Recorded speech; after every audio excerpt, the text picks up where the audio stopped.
Hello and welcome to Agents of Nonprofit. My name is Alexander Lapa, and I'm here to speak with everyday superheroes helping nonprofits using technology.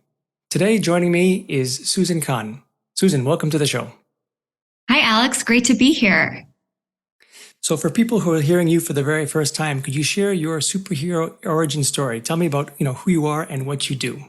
Sure. Well, again, thank you so much for having me. It's great to be here with you today. And I love that superhero origin story. What a great way to tell your story. Well, I don't know about you, but when I was a kid, I was asked all the time, what do you want to be when you grow up? And I always never knew the answer to that question, and so would make something up. But what I would say frequently, even as a little kid, is, I don't know, but I want to do something that helps people. And as I got older, what made sense for me was working in the nonprofit industry. It just really fit my skill set and my personality. And so I was really excited to get to join the nonprofit sector. And I started my career in fundraising. And I also joke that, again, no little kid says, what do you want to be when you grow up? And they say a fundraiser. They probably don't know what a fundraiser is. They don't know what that means. They don't know why they are important. But I got into fundraising, really loved it, really fell in love with philanthropy. It's part of also my family history. My mom, my aunt, my grandmother have all been super dedicated to philanthropy and working and helping nonprofits. So that's my origin story. And today I now consult with nonprofits on philanthropy and how to get them to raise more money. And like you, I actually knew exactly what I wanted to do when I was a young kid. Oh, okay, there you go. I was introduced to computers because my dad was an engineer as well. And ever since then, I knew it was going to be in some way part of my life. So my path through school was super clear. I applied for one university, one program. Like I knew it was a direct line. So it's exceptional. That's lucky. Yeah, no, that's special. And that you knew. I definitely did not know. But so I think for people who don't know, they sometimes fall into things. And I definitely fell into fundraising. Awesome. It's a great, you're right. Kids probably don't know exactly what that is, but it is really critical for the community. Mm-hmm. So you decided to start then a company called Sapphire Fundraising Specialists. Tell me about why did you start that company and where does the name come from? Sure. So I probably, like many people, at the end of 2020 and going into 2021, I personally was thinking, where do I want to be? What do I want to be doing? If we've learned anything from the year 2020, I think we learned it's very hard to plan for the future confidently because things change.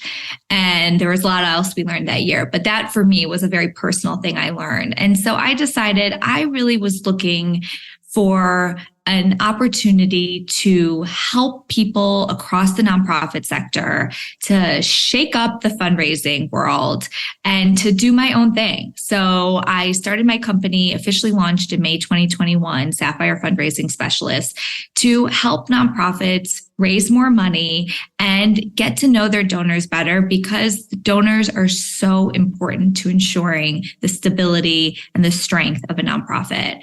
And the name comes from, when you start something, it's really hard to pick a name. It's really, really difficult. But I knew I wanted fundraising in it.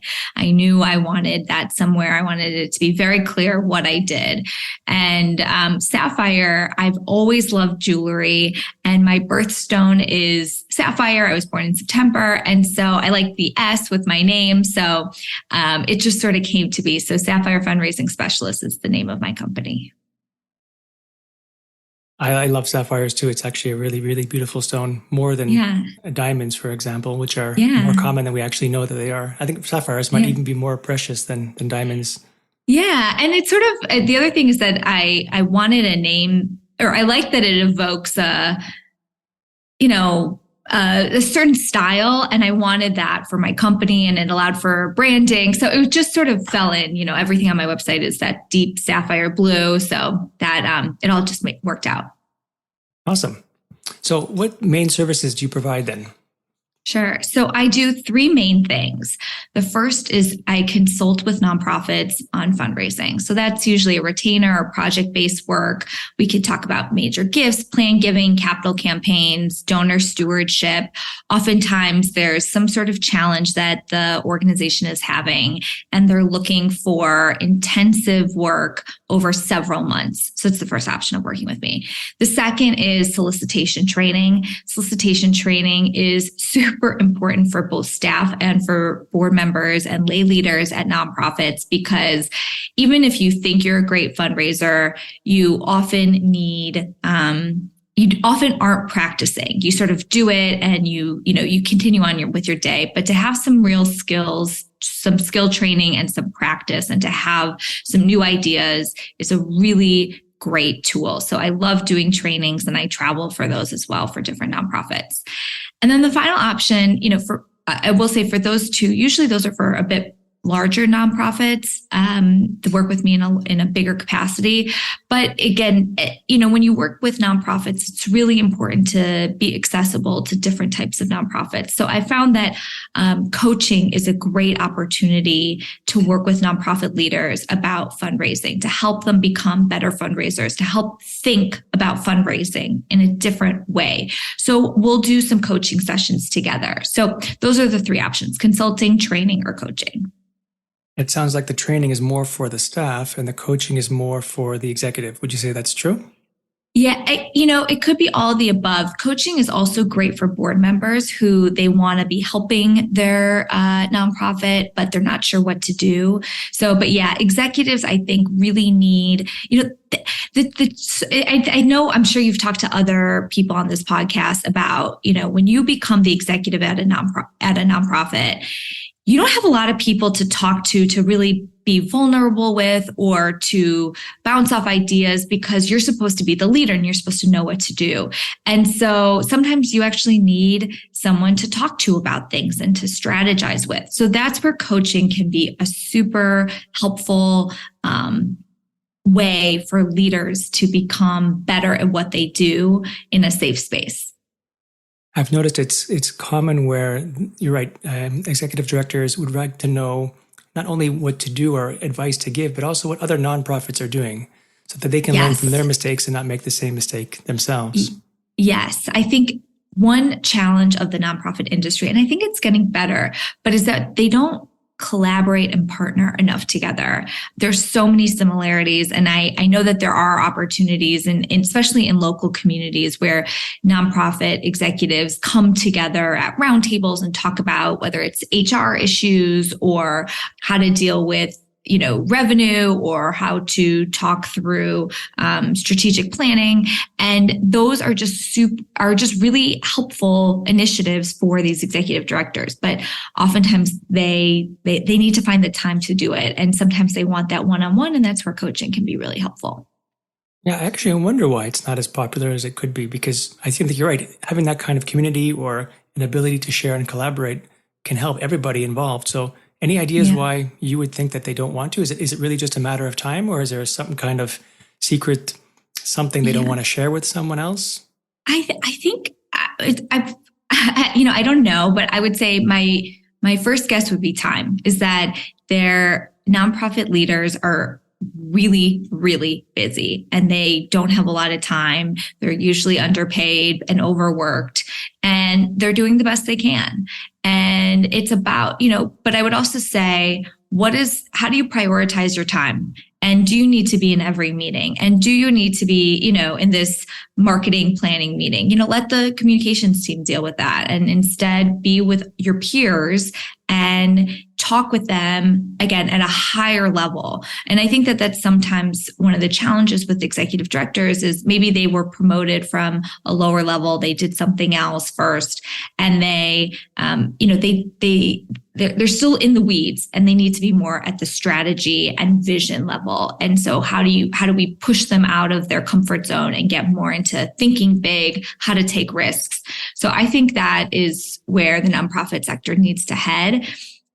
When you say about competition, maybe there's a little bit of that, just like in any industry, that, you don't want to share all your trade secrets, and that's fair. But I think that finding peers is really helpful. I know I've done that when it comes to consulting. So I find that really valuable. Yeah, I've noticed the same. The more you share, the more you get back. There seems to be a strong karma, especially in the nonprofit industry, which is one of the reasons why I love working in this space.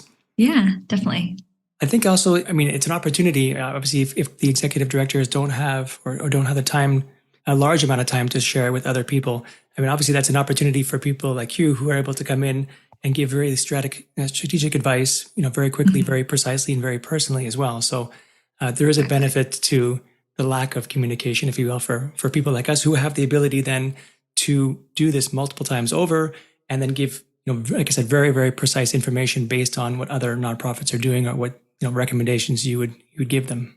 Exactly. In group sessions, you maybe are talking more high level and maybe you're not giving specifics of what's going on. Whereas in one-on-one coaching, you can be very specific. You can talk about specific people, specific challenges, specific strategies for your nonprofit. So both are great. It's just a matter of, and sometimes an executive needs both. So I think, again, finding ways to develop, leaders and their staff and their board are at all levels are really important. And I also think that one of the biggest challenges facing the nonprofit sector is staff retention.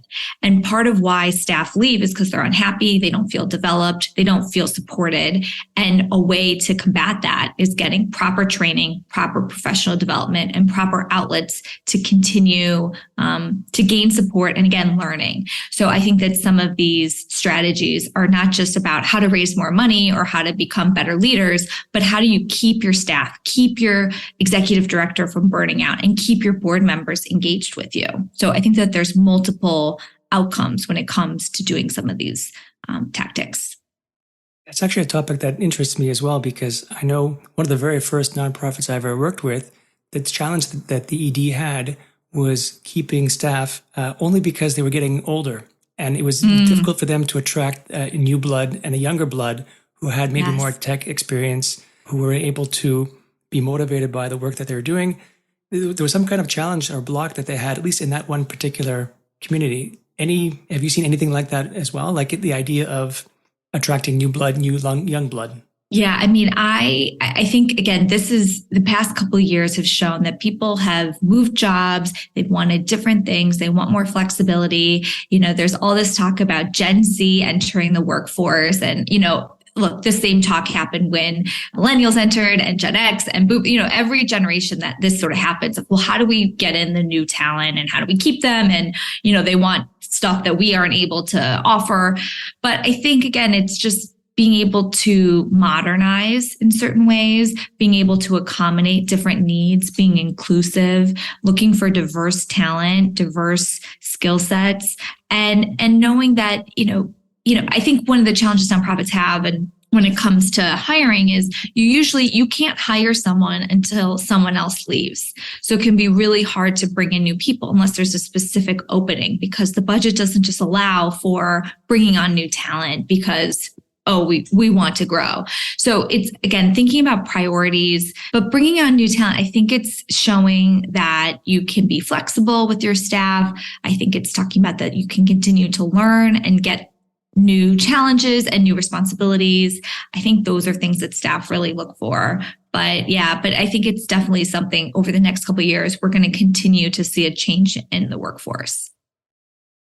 Going back to your services then, so you offer quite a bit of range between the three.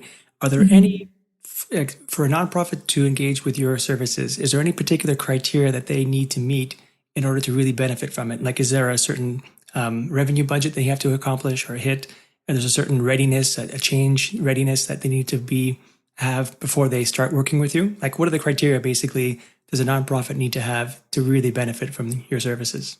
Sure. So I primarily work with nonprofits that have been around for a little while. By little while, I mean at least 5 years, that usually raise at least $1 million, not always, but usually at least $1 million, and usually have at least one staff member who spends a significant amount of time on fundraising. And the reason why I have those criteria are my specialties come when working with nonprofits that have revenue that comes from individuals and major gifts, and that they're stewarding, retaining, increasing, and continuing to develop their fundraising program. Some consultants and trainers are great when it comes to startups. That's not my specialty. So that's why I really emphasize an organization that has been around for a few years, because I can really help them grow and redefine their message, train them to be better solicitors, train them to be better stewarders of their donors, and look for different opportunities to engage with their donors and increase their involvement with the organization. But something else you said that I think is really, really important is when a nonprofit brings on a new person, whether that's an external consultant or an internal staff member, it's really important that they are comfortable with change, that they're willing to change, and that they're willing to try new things. I think another thing when it comes to the nonprofit sector is that there's a risk-averse culture. And again, I understand at times that the budgets are not the same as in the for-profit sector, but risk is what can really be advantageous to dramatic growth and dramatic change. So I think that those are all really important criteria when working with me. Is there anything that you can do to help a nonprofit with that change management, in the sense that, let's say you're assessing the nonprofit, whether you would be a good fit, whether they would really benefit from your services, but they're not quite there yet. They're in the gray zone, let's call it, for the change management side. Is there something you can do, or either a quiz or certain coaching that you can prep them to say, you're almost there, you're just missing a small amount, and let's get you to that point by doing X? What would X be? Yeah, I think one of the things is, for me, I want to work with a client, a nonprofit that wants to try new things. So for instance, if I'm having an initial call or one of our initial calls together before we officially start working together, I look for a nonprofit that, first of all, is responsive, that tries at least to be organized. I know it's easier said than done sometimes, but that they, if I throw out a suggestion to see if they say, oh no, we could never do that, that to me, it's probably not going to be a great fit. But if they say, that's interesting, we've never done that, I'd be curious to learn more. I'd love to do that, but we don't know how to do that. I think those are the types of, when I hear that, I'm like, you would be great to work with. But if I hear someone say, we can't do that, or we did something similar 7 years ago and it won't work for us, or we're really different and we have to come up with something, that's just for our donors. It's completely different. And we need someone who's only worked with our types of donors. Well, maybe, but I think that, look, fundraising is not rocket science. And, but it does take some dedication, perseverance, and training. So I think that there needs to be an openness, but I think there also needs to be a commitment to seeing something over a long term, not just over a couple of days, couple of weeks, or a couple of months. Yeah, they're right. That's a great attitude. The being openness to, or the openness of having change, because it's also difficult, of course, to keep their day-to-day operations running, keep everything floating, and then at the same time taking on this extra work of learning new skills and changing and evolving. There's always that balance that's very difficult to maintain. Absolutely. I think, that's the other thing when I come in and work with a client, is that I understand this is something new, different, difficult, and extra.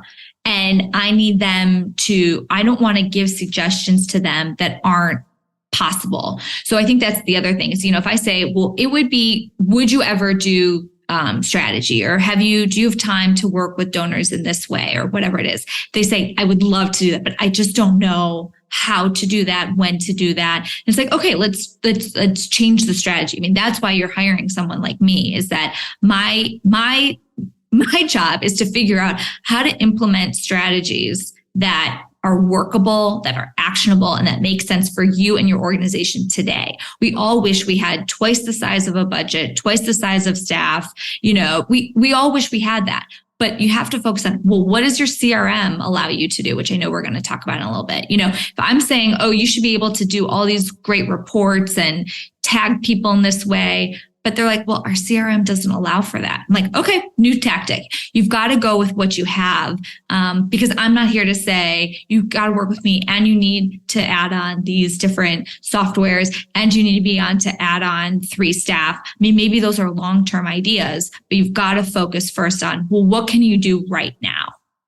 Awesome. Yeah, of course, we have to talk about CRM. I would hate to have an episode without talking a little bit, at least, about CRMs. But before we get there, you mentioned the lower limit, let's call it, in terms of the nonprofits, the minimum revenue and the people involved. Is there an upper limit as well? Is there an organization that you might find to be too large for your services, for various reasons?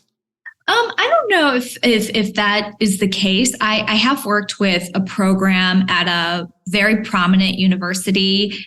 So they have quite a bit of money and we did something very specific. It wasn't the whole university, but it was a program there. And that was great. I think, larger organizations, they often look for larger firms. I'm a one-woman shop and I do, all that I can, but if you're looking for a company that has 8 offices around the country and, 50 people at each office, they're going to have different resources than I can do. But I'm able to work with different contractors or different consultants if I need to bring someone on to help deal with a project. But I think that sometimes just there's a thought around if a bigger organization needs a bigger firm to work with. But I'd be happy to work with them. On your LinkedIn headline, you have this really interesting tagline. It says, helping established nonprofits catalyze their why into actionable and achievable fundraising plan. Can you talk a bit more about what that means to you? Sure. So this is pretty much my company's mission. And I am a big believer in the why. The why meaning, why do we do what we do? Why does it matter that we help the homeless? Why does it matter that we feed the hungry? Why does it matter that we alleviate climate change? Why does it matter that we fight cancer? Why, why? Why do those things matter? And, we may say, oh, of course, those things are important, but why? And talking through why that matters, how you're helping those people, that's what I would call a case for support, why someone should support your organization, because your organization theoretically has a great mission, but the mission is not the same as how you would explain it to a donor. So I like to work with nonprofits on figuring out what their why is and catalyzing it into actionable talking points so they can sell their work better. And again, actionable and achievable, meaning, like I said before, I don't just want to give someone recommendations or strategies or work with them. That's not realistic. That doesn't do anyone any good. So I really try to work with them on their fundraising in a way that suits them where they are today. And again, focuses on why is what they do matters. They care deeply about it and they need to be able to dedicate that passion towards being successful. And part of that means bringing in the necessary revenue. And that's why fundraising matters. The why really is the most important question. And I noticed that some organizations aren't really able to answer that question. And you have to kind of ask that same question multiple times. I think I read somewhere up to 5 times to get to the real core, the root of the why. Have you noticed that as well? Have you noticed the need to keep on repeating the question to really get to that root? Yes. One of the things I work with my clients on is, like I've said, the case for support and really talking through why should someone support you? And let's talk it through. And I sometimes will ask questions that I say up front. I'm not saying this to dismiss your work, to make you feel like it doesn't matter. I'm trying to get to those, juicy nuggets of what makes your work so special and what is different, what is unique, because at the end of the day, there are so many nonprofits out there. Just take climate change, for instance, as a topic. How many organizations are there out there on climate change? A lot. What makes your organization specific, different, and important and worthy of a donor's attention? And to really dive in to why should someone be donating to you? Someone may care about your issue. That hopefully is a given in order for them to donate. But what makes your organization more important for the donor to give to than theoretically your competitor. And while, hopefully the donor is giving to many organizations on many topics, you have to be laser focused on why what you do matters and why the donor should be giving to you, not just them. Homelessness, same thing. There's homelessness everywhere. What are you doing different? How can this person support your organization? And I think sometimes nonprofits focus too much on the overall need and not as much on, well, what are you doing about it and what makes you special and why should they give to you? Yeah, that makes total sense. So I'd love to shift then to more technology. Yes. And I'm curious to know, so as you're going through a consulting engagement with a nonprofit, are there any kind of technology systems, tools, apps, programs that you would like to see in place already, or that you make recommendations to say, you seem to be missing something here? Well, have you guys ever considered let's say, CRM?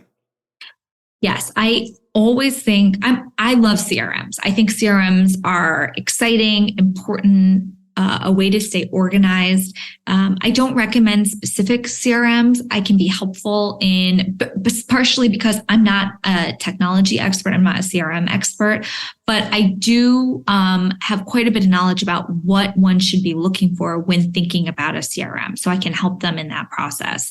And I can also refer them to people who do know more than I do when it comes to the right CRM. But I think having a tool, which is what a CRM is, a tool to track information correctly, to be able to analyze your data, and to be able to keep information across many people is just very, very, very important. And I also say, putting in information, it's not just for your benefit, it's for your future self when you go back a year from now to be like, wait, what was that conversation about? That's where the CRM is going to help you. And also people, 5-10 years from now, you may or may not be there, but theoretically the donor could still be supporting the organization. Hopefully they are. And that CRM is going to have that information. So super, super important. Another thing, of course, is email. Email is still king by far. And I think a nonprofit needs to have a system that is able to, mass market. And I think it also, you need to be able to have good analytics. It's no longer acceptable for an organization to not be able to analyze who's opening their emails, who are these people, what's the click rate, what's the open rate, what are we testing? We have to get more sophisticated and personalize our communications because that is the expectation of our donors, and we need to be doing everything we can to keep up with technology. So those would be the two: CRM and email. What about social media? I know that TikTok is crazy these days. Yeah. Someone once told me that they, not directly, but indirectly sold a house even through TikTok, in the sense that they were recording a video of a house for sale. Someone learned about it and then went through the regular process basically to find it. But the lead came from TikTok, which blows my mind kind of thing. So any recommendations or anything you see in the social media space? I think what social is great for is a way to connect and build community. The downside of email is it's one directional. Whereas social, you can have multiple people included in a conversation, and that's really powerful. And you can see that you're not alone in caring about this cause. I do think that it's important that people think about social. They also cannot think about, TikTok and Twitter and Facebook and LinkedIn and Pinterest and Instagram in the same way. They are different. People use them for different reasons. So, just sharing the same post on different sites is not going to help you. That's, that looks a bit old fashioned, I would say. That looks a bit out of touch. So you've got to be, if you're going to be doing social, I think it's important that you have a strategy around it, just like you would do anything else. If you're going to do TikTok, be creative with it. It doesn't have to be all stuffy. Versus LinkedIn people are on that for business, for networking, for professional development, maybe some information sharing, but it's a little more formal, I would say. Facebook is for really community building. So how can you engage with your donors, direct message people when people, reply to something you post, how can you respond back to them and really get people excited, get people to share your stuff. So I think that there's a lot of tools out there. But I think the most important thing to remember when it comes to social is that each platform is different, and you've got to think about it in a different way. And then going back to the CRM and email, I imagine that it's more useful if they're connected, but they can still work independently if they need to. Like, would there be a moment in time where you say, look, you guys are really using different systems. Maybe they're using different kinds of CRMs at the same shop and an email system that doesn't connect to any of them. Is there any kind of guidance that you normally give? Or is that something you say, look, you guys need to sort this out, but there's somebody else here who can help with that, who's a bit more technology oriented? Right. I would definitely recommend them to someone else to help them through that process. But if you're having multiple systems that do not talk to one another, the amount of time and energy you're probably spending updating things manually and trying to cross-reference, I'm sure is dramatic. And it's just not worth it. So I would highly recommend that as you're thinking about, again, CRM and email system, and there are other different platforms that one may need in their tech stack, but it's important that they are integrated and they do talk to one another. And I think more and more we're seeing that if things aren't integrated, it creates extraordinary obstacles. And why not make your life easier? So look, bringing on a new CRM, bringing on a new email system is not a quick task and can be messy. But again, I think it's important that nonprofits don't just think about what is the short-term messiness and complexity and maybe a little financial burden, but long-term, a year from now, 2 years from now, 5 years from now, 10 years from now, what is going to be the increased productivity, the increased ability to connect with your donors and your community, and what is the ability to strengthen your work because you're able to not spend so much time figuring out, this email didn't go to the right person because this email wasn't updated and this email is not, it's a mess. So I highly, highly recommend having integrated systems. I think the key word for me, at least, is frictionless. You want to make, these are tools, right? You want to use them as little as possible, be able to do your job, focus on the things that you have to do and only you can do. And your tool should just work for you. So you're right. If you're spending time in system A and B and C doing the same kind of thing and replicating data, I mean, you're wasting your time. And it's a very highly frictional type of environment versus if you have everything integrated, it's frictionless. You click a couple buttons and everything is done for you. So absolutely. I mean, if you think about it just as in another way, let's say you have a house and there are 3 bedrooms and you sleep in one bedroom, but your clothes are in one closet in a different bedroom, your shoes are in another closet in a different bedroom, and your something else is in another area of the house. That would be chaotic, and you would be spending all your time trying to look for your stuff. It may as well be something, obviously you want things, I mean, that's just a physical example, but think about it that way, that you're adding so much added time and challenges compared to just, wouldn't it be easier if all of your stuff were in your bedroom and not in all the other bedrooms of the house? That's a great analogy. Do you mind if I copy that? Absolutely. Take it. Awesome. There was a blog post that you had that caught my attention as I was going through some of your work. That it was titled, "So Your Donation Page Sucks." And there's a couple Yes. couple elements about it that I thought was really interesting. So not too high level, or not too low level rather, but just more high level. What would you look for in a donation page for you to say, you know what, this page does suck and we need to improve it for X and Y, for various reasons? Yeah. So it's funny. I had a blog post and I also sent an email out to my list, and I got so many people who replied being like, I thought you were talking to me and I thought you were yelling at me about how my donation page sucks. And I was like, no, I just wanted to grab your attention. It really stemmed from, several years ago was at an organization and it was Giving Tuesday, and we had just made changes to our donation page, and it was Giving Tuesday and we weren't having any money come in. It was like 1 o'clock. And we're like, this is so weird. Did none of our emails work? Did nothing work? Like, this is really frustrating. And then finally someone called us again. And I, say in my post, like, thank God for this person. She called to complain because our donation page wasn't working. And she kept trying to submit her donation and it wasn't going through. So she called to complain.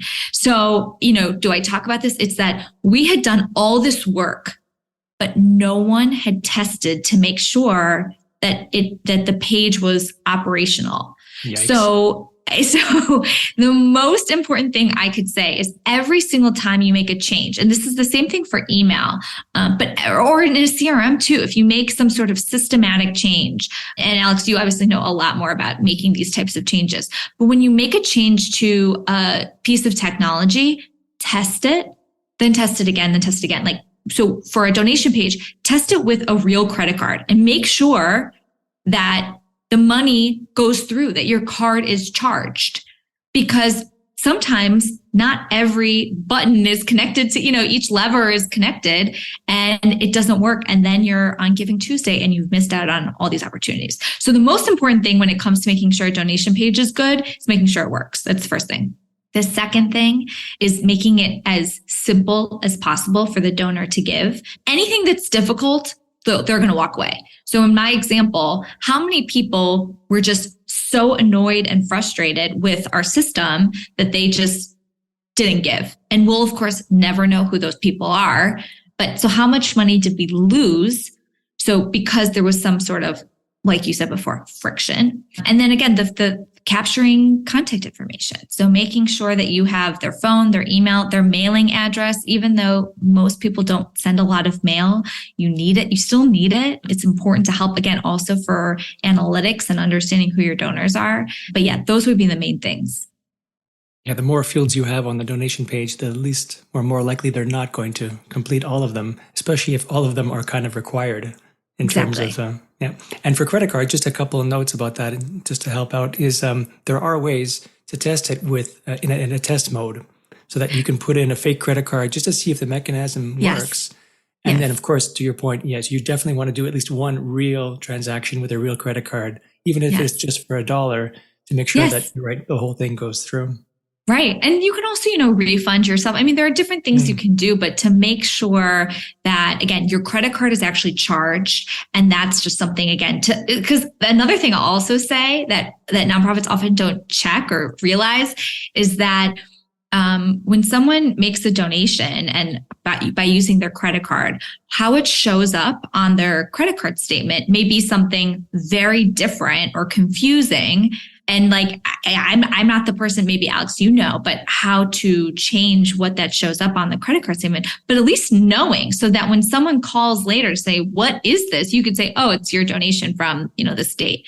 So just going through the whole process. Also, the same thing is, hopefully a nonprofit is sending an email as soon as a donation goes through. So making sure that email actually happens. All these things need to be tested, and you cannot just assume that, oh, we've done it, we're all set. Test it. If I have one last thing to say, it's test your stuff before you make it live. Test it. I appreciate the fact that you don't just come in and do strategic advising and coaching. You seem to be able to have a holistic perspective on a nonprofit. I mean, if you're going into the details, and I call them details, of a donation page, making sure that it works well for a nonprofit, you really are taking a holistic analytical view on their organizations. I appreciate that, actually. Yeah. I have always said I love the big picture and I love the strategy, but I know that if things don't get implemented at the detailed level, like making sure a donation page works, then everything else doesn't really matter. If you can't implement these specific tactics, then, the strategy is moot. So both are important, the details and the overall vision and strategy. So you started the company about 2 years ago. You said May 2021. Where would you see yourself in the next 5 years, let's say? In the next 5 years, I'd love to just be continuing to do what I'm doing now. I love doing working with nonprofits, helping them raise more money. I love doing the solicitation training. I think it's really fun, and it's interesting to see how different nonprofits work and what their challenges are. So honestly, I hope I'm still doing exactly what I'm doing right now. That's when you love what you're doing, or you should be doing what you're doing is because you love what you're doing. Yes, definitely. Susan, this has been great. A lot of information here. Where can people find more about you online? Sure. So they could go to my website. It's www.sapphirefundraisingspecialist.com, or they can go to my LinkedIn, and it is Susan Kahan, Kahan. Perfect. Thank you so much for joining me today. Thanks, Alex. This was great. All right. That's it for today. I'm Alexander Lapa, and I hope you join me again in the next Agents of Nonprofit.